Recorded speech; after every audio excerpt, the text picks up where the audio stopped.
Nazir Hamas और Israel की जंग शिद्दत इख्तियार कर गई है। इजरायली दहशतगर्द सेहूनी फोर्सेज ने गजा पर हजारों टन वजनी फास्फोरस बमों से हमला कर दिया है।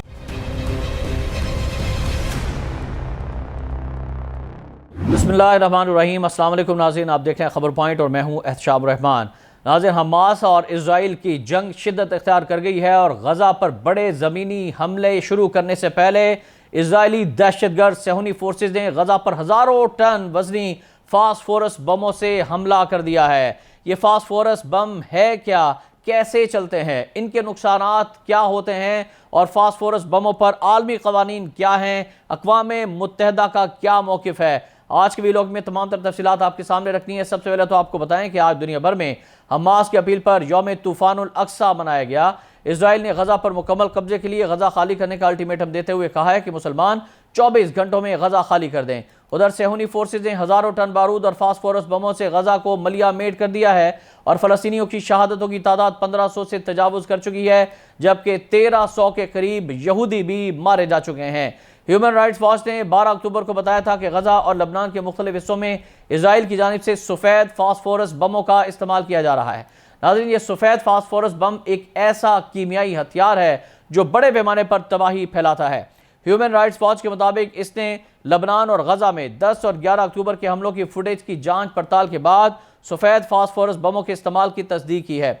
ये सवाल पैदा होता है कि सफ़ेद फास्फोरस बम होता क्या है। नाज़रीन, सफ़ेद फास्फोरस एक कीमियाई मादा होता है जिसे बमों, रॉकेटों और आर्टिलरी शेल्स पर फैला दिया जाता है और ये मादा उस वक्त जलता है जब इसका सामना ऑक्सीजन से होता है। इसके कीमियाई रद्दअमल से 815 डिग्री सेंटीग्रेड हरारत पैदा होती है, जिससे गाढ़ा सफ़ेद धुआं और रोशनी बन जाती है, जिसे फौजी मकासद के लिए इस्तेमाल किया जाता है। जब इंसानी जिस्म पर यह मादा पहुंचता है, गिरता है, तो इंतहाई खौफनाक जख्म बना देता है। इसे मुकम्मल तौर पर कीमियाई हथियार तस्वुर नहीं किया जाता, क्योंकि इसे जहर फैलाने के बजाय हरारत और रोशनी के जरिए इस्तेमाल किया जाता है।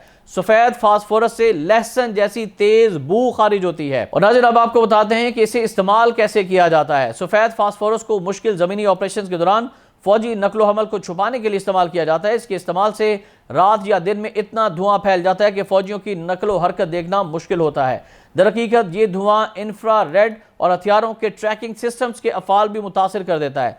जब फ़ज़ा में धमाके से सफ़ेद फास्फोरस फैला दिया जाता है तो ये ज़्यादा बड़े इलाके में फैलता है और बड़े पैमाने पर फौजी नकलो हरकत को छुपाना मुमकिन हो जाता है। पुरहुजूम इलाके जैसे गजा में इसके इस्तेमाल से शहरियों को खतरात लाहक हो गए हैं। सफ़ेद फास्फोरस पर मबनी हथियार अगर ज़मीन पर फटता है तो मुतासरा इलाका महदूद होता है, जबकि धुआं देर तक बरकरार रहता है। इसके मुकाबले में फ़ज़ा में सफ़ेद फास्फोरस से बनने वाले बादल के दौरानिया का इन्हिसार माहौलियाती अनासर पर होता है, तो इस बारे में पेशगोई करना मुश्किल है। नाज़रीन, अब सवाल ये पैदा होता है कि जब ये फटता है तो इससे कितने नुकसान होते हैं। तो आपको बताएं कि सफ़ेद फास्फोरस जिस्म को बहुत ज़्यादा जला देता है, राख बना देता है। दरहकीकत ये इंसानी जिस्म के पट्टों और हड्डियों तक को जला देता है और अगर सफ़ेद फास्फोरस के ज़रात को निकाला ना जाए तो इलाज के बाद भी ऑक्सीजन का सामना होने पर ज़ख्मों को नुकसान पहुँचता रहता है और ज़ख्मों में केमिकल रिएक्शन शुरू हो जाता है। माहिरीन के मुताबिक सफ़ेद फास्फोरस से जिस्म के महज 10% हिस्से का जलना भी जानलेवा साबित हो सकता है, जबकि इसका इस्तेमाल निज़ाम तनफ़ुस को नुकसान पहुँचाता है और मुख्तलिफ अज़ा के अफ़ाल थम जाते हैं, रुक जाते हैं। और जो अफराद सफ़ेद फास्फोरस से ज़ख्मी होने के बाद बच जाते हैं, उनमें से अक्सर को ज़िंदगी भर मुख्तलिफ मसाइल का सामना होता है और वो माजूर हो जाते हैं, जैसे मसल्स को मुस्तकिल नुकसान पहुँचता है, जबकि दीगर टिश्यूज़ के फ़ाल भी उनके मुतासिर हो जाते हैं और वो ज़िंदा होते हुए भी मुर्दा ही तस्वुर किए जाते हैं। इसी तरह हमले का सदमा, तकलीफ दे इलाज और ज़ख्मों की शक्ल बदलना जहनी सेहत को नुकसान पहुँचाने वाले अवामिल हैं। सफ़ेद फास्फोरस से भड़कने वाली आग शहरी इंफ्रास्ट्रक्चर को तबाह कर देती है, फसलों को नुकसान पहुँचाती है, मवेशियों के लिए जानलेवा साबित होती है।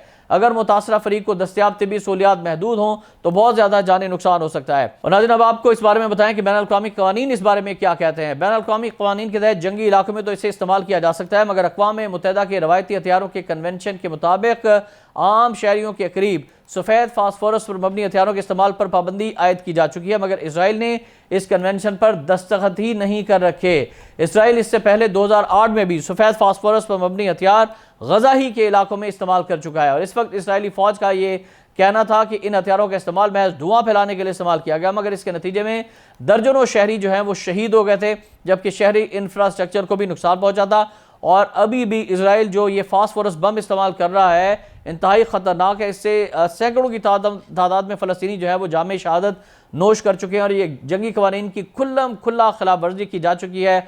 मगर ना ही इंसानी हकूक़ का बड़ा चैंपियन अलंबरदार अमेरिका इसको रोकने में आगे आ रहा है, ना ही बरतानिया, ना ही यूरोपीय यूनियन, ना ही अक़वाम मुत्तहिदा, ना ही नेटो। ये सब जो है वो मुसलमानों को मिलकर ख़त्म करने के लिए इकट्ठे हो रहे हैं और इनका असल चेहरा, भयानक और घिनौना चेहरा, बदकिरदार चेहरा, घटिया चेहरा, मुसलमान दुश्मन चेहरा बेनकाब हो चुका है। और अब भी अगर मुसलमान होश में ना आए तो फिर इन तमाम मुसलमान हुक्मरानों पर लानत भेजनी चाहिए। एहतशाम रहमान को इस दुआ के साथ कि अल्लाह ताला मुसलमानों को फतह नसीब फरमाए, हमास की मुजाहिदीन की गैबी इमदाद फरमाए, फ़लस्तीनियों का हामी नासिर इजाज़त दीजिएगा। अल्लाह।